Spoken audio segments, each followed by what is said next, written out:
অনেকে জানে না যে পরম ঈশ্বর রয়েছেন পরম ধামে,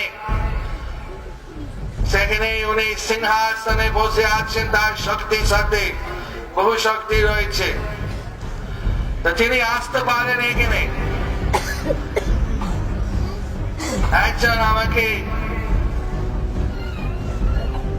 আমি বলেছি সবই তো ঈশ্বর এক, একই ঈশ্বর, পরম ঈশ্বর একজন আছেন, তার বহু নাম আছে না, কিন্তু আপনারা বিশ্বাস করেন যে পরম ঈশ্বর এখানে এই ধরা নামে আছেন?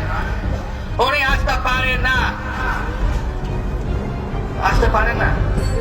আপনি বিশ্বাস করেন না যে পরম ঈশ্বর সবকিছু ক্ষমতা আছে তার হাতে? হ্যাঁ, নিশ্চয়ই। এটা কি একটা জিনিস ওনার নিষেধ নাকি? উনি আসতে পারবেন না? কে তাকে বাধা দেবে? God, Allah, Krishna, যাকে যেভাবে ডাকবেন, ওনাকে যদি এখানে আসতে চান, ওনাকে কেউ বাধা দিতে পারবে? তার ক্ষমতা আছে। তো এই জন্য অদ্বৈত গোসাই এমন ভক্তি দিয়ে, এমন প্রেম দিয়ে উনি চেয়েছেন যে ভগবানরা স্বইচ্ছা ভাবে এখানে অবতীর্ণ হবে, আমাদের